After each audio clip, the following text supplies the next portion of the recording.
Super hit shopping. ഓരോ ദിവസവും 1 ലക്ഷം വീതം ക്യാഷ് പ്രൈസും കൂടാതെ 15 കോടിയുടെ ഉറപ്പായ ഡിസ്കൗണ്ടുകളും സമ്മാനങ്ങളും. മൈ ജിയോണം മാസോണം സീസൺ 2. ആ ഇന്റർവ്യൂവിന് ശേഷം ഷൈൻ ടോമുമായുള്ള ഒരു പ്രശ്നം എന്ന നിലയിലാണ് അത് ചർച്ച ചെയ്യുന്നത്. ശരിക്കും ഷൈൻ ടോമുമായുള്ള പ്രശ്നം എന്നുള്ള രീതിയിലേക്ക് അത് മാറ്റപ്പെടുകയാണെന്ന് ഫീൽ ചെയ്തോ? ഇല്ലെന്നേ, എനിക്കറിയില്ല. ലൈക്ക് ഷൈൻ്റെ കേസ് പറയുകയാണെങ്കിൽ ഷൈന ഞാൻ പറഞ്ഞത് കേട്ടിട്ടുണ്ടെന്ന് പോലും എനിക്ക് തോന്നുന്നില്ല. എൻ്റെ സംഭവം ഒന്നും ഷൈന് മനസ്സിലായില്ല. ഷൈൻ വേറെ എന്തോ, കാരണം ഷൈൻ്റെ പ്രശ്നം എത്ര ഉണ്ടായിരുന്നുള്ളൂ. വിവേകാനന്ദൻ വയലാണെന്ന് പറഞ്ഞ സിനിമ ചെയ്യുന്ന സമയത്ത് ഷൈന് നമുക്ക് വേണ്ടി ക്യാരവൻ വേണമെന്ന് പറഞ്ഞിരുന്നു ഉത്തരം. അപ്പോൾ ഞാൻ ഈ ക്യാരവൻ എന്ന് മെൻഷൻ ചെയ്തപ്പോൾ ഷൈന് സങ്കടമായത് എന്താ വെച്ചാൽ, നിങ്ങൾക്ക് ക്യാരവൻ വേണമെന്ന് ഞാൻ വരെ പറഞ്ഞില്ലേ. അതായത് കാരണം പുള്ളിയുടെ പേഴ്സണൽ കാര്യം നോക്കി നടന്നാൽ മതിയല്ലോ. ഞാൻ പറഞ്ഞില്ലേ, ഞാൻ വരെ പറഞ്ഞില്ലേ. അപ്പൊ ഞാനൊക്കെ അങ്ങനെ ചെയ്യുമ്പോൾ നിങ്ങൾ നടന്മാരെന്ന് പറയുമ്പോൾ അതായിരുന്നു പുള്ളിയുടെ പ്രശ്നം. ഞാൻ പറഞ്ഞത് വേറൊരു പ്രശ്നമാണ്. പക്ഷെ സോഷ്യൽ മീഡിയയിൽ വന്ന സമയത്ത് ഷൈനുമായിട്ട് ഭയങ്കര അടി പ്രശ്നം അങ്ങനത്തെ രീതിയിലായി. ഞാനിപ്പോൾ അതിനെന്താ പറയാ, ഞങ്ങൾ തമ്മിൽ പേഴ്സണലി പ്രശ്നങ്ങളൊന്നുമില്ല. പിന്നെ ഷൈൻ ഇച്ചിരി സംസാരിക്കുമ്പോൾ ഫോക്കസ് കുറച്ച് കുറവാണ്. അപ്പൊ അതുകൊണ്ട് ഞാൻ പറയുന്നതെല്ലാം കൃത്യമായിട്ട് മനസ്സിലാവുമെന്ന് അറിയില്ല. എനിക്ക് അദ്ദേഹത്തിന് ഇഷ്ടമാണ്. എവിടെ ഒരു നന്മയുള്ളൊരു വ്യക്തിയായിട്ട് എനിക്ക് ഫീൽ ചെയ്തിട്ടുണ്ട്. പിന്നെ അടിപിടിയൊക്കെ ഉണ്ടാക്കാൻ ഫ്രീഡം ഉള്ള ഒരാളാണ്. സെറ്റെന്നാണെങ്കിലും ഞങ്ങൾ ഈ പറഞ്ഞ പോലെ പിള്ളേരെ അടി ഉണ്ടാക്കുന്ന പോലെ ഞങ്ങൾ അടി ഉണ്ടാക്കാറുണ്ട്. അങ്ങനെ ചെയ്യാറുണ്ട്. പക്ഷെ അതൊന്നും അങ്ങനെ മനസ്സിൽ വെക്കുന്ന ഒരാളൊന്നും അല്ല. നല്ലോണം അടി ഉണ്ടാക്കിയിട്ടുണ്ട്. അപ്പം പിന്നീട് ഇപ്പം ഈ കോൺട്രവേഴ്ഷ്യൽ ഇഷ്യൂ വരുമ്പോൾ ആൾക്കാർ വിചാരിച്ചാൽ അത് വളരെ സീരിയസ് ആയിട്ടുള്ള ഒരു അടി ഞങ്ങളുടെ ഇടയിലുണ്ടെന്നാ. ഞങ്ങളുടെ ഇടയിൽ സീരിയസ് ആയിട്ട് ഫ്രണ്ട്ഷിപ്പ് വൈസ് അടിയില്ല. പറഞ്ഞ കണ്ടന്റിനോടുള്ള പ്രശ്നമാണ്. കാരണം ഞാൻ പറഞ്ഞത് ഒരു സീരിയസ് ആയിട്ടുള്ള കാര്യമാണ്. അത് ആസ് എ ഫീമെയിൽ താങ്കൾക്ക് മനസ്സിലാവുണ്ടാവുമല്ലോ.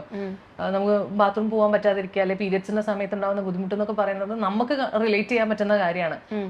പക്ഷെ ആൾക്കത് റിലേറ്റ് ചെയ്യാൻ പറ്റിയിട്ടുണ്ടാവില്ലായിരിക്കാം. ആളുടെ സിസ്റ്റർ എന്നെ വിളിച്ച് കുറെ സോറി പറഞ്ഞു. അതെനിക്ക് ഭയങ്കര സന്തോഷമായി. കാരണം ആ കുട്ടിക്ക് മനസ്സിലായി അത് ഞാൻ ഉദ്ദേശിച്ചത് എന്താണെന്നുള്ളത്. സോറി ചേട്ടനത് അങ്ങനെ പറ്റിപ്പോയതാണ്, കുഴപ്പമില്ല എന്നൊക്കെ പറഞ്ഞു. ആൻഡ് അതൊരു ഭയങ്കര നല്ല ക്വാളിറ്റിയാണ് ആ ലേഡിയുടെ. അവര് പുറത്തെവിടെയോ ആണ്.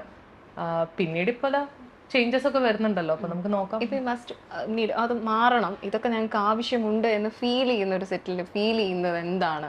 അങ്ങനെ ഫീൽ ചെയ്യുന്നത് ഇപ്പൊ ഈ ഒരു സെറ്റില് ഇതൊക്കെ ഒരു ബേസിക് ആയിട്ട് ഞങ്ങൾക്ക് ആവശ്യമുണ്ട്, അതിപ്പോഴും വേണ്ടതാണ് എന്ന് ഫീൽ ചെയ്യുന്നത് എന്തൊക്കെയാണ്? ബേസിക് കമ്മ്യൂണിറ്റീസ് നമുക്ക് വേണമല്ലോ. അതായത് നമുക്ക് സേഫ് ആയിട്ട് യാത്ര ചെയ്യാൻ പറ്റണം.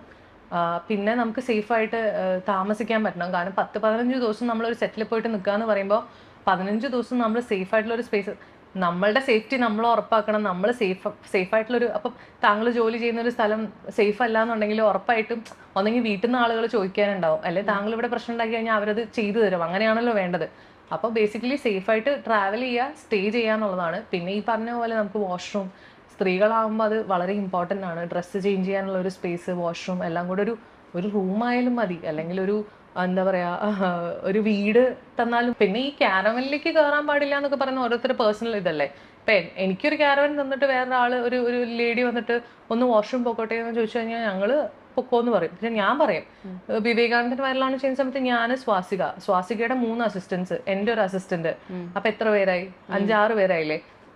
മൊത്തം 6 പേരും. പിന്നെ നമ്മുടെ കോസ്റ്റ്യൂമിന്റെ ചേച്ചിയുണ്ട്, പ്രിയ ചേച്ചി, ഇവരെല്ലാവരും നമ്മുടെ ക്യാരവനിൽ വന്നിരിക്കുമായിരുന്നു. ഇരിക്കുകയും ചെയ്യും, അവർ യൂസും ചെയ്യും, വാഷ്റൂം ഒക്കെ യൂസ് ചെയ്യും. ഞങ്ങൾക്ക് അതൊരു വലിയ പ്രശ്നമായിട്ട് തോന്നിയിട്ടില്ല. കാരണം അത് ഈ ക്യാരവാൻ അല്ലെങ്കിൽ ഒരു സ്പേസ് എന്ന് പറയുന്നത് ഒരു ലക്ഷറി ഒന്നും അല്ലല്ലോ, അത് ബേസിക് കാര്യമല്ലേ. അപ്പം അങ്ങനെയുള്ള ഒരു ഫ്രീഡം ഉണ്ടായിട്ടുണ്ട്. അപ്പം എനിക്കൊക്കെ അങ്ങനെ ഒരു ഫെസിലിറ്റി തന്നു കഴിഞ്ഞാൽ ഒബ്വിയസ്ലി ഞാൻ ഒരു ലേഡി എന്നുള്ള രീതിയിൽ ഞാൻ കൺസിഡർ ചെയ്യും. പിന്നെ ബാക്കിയുള്ളവർ അത് ചെയ്തിട്ടില്ല എന്നുണ്ടെങ്കിൽ അത് അവരുടെ ഈഗോ പ്രശ്നം, അല്ലെങ്കിൽ അവർക്ക് മനസ്സിന് വരുമ്പോൾ അത്രേ ഉണ്ടാവുള്ളൂ എന്ന് ഞാൻ ചിന്തിക്കാറുള്ളൂ. Super hit shopping. ഓരോ ദിവസവും 1 ലക്ഷം വീതം ക്യാഷ് പ്രൈസും കൂടാതെ 15 കോടിയുടെ ഉറപ്പായ ഡിസ്കൗണ്ടുകളും സമ്മാനങ്ങളും. മൈ ജിയോണം മാസോണം സീസൺ 2.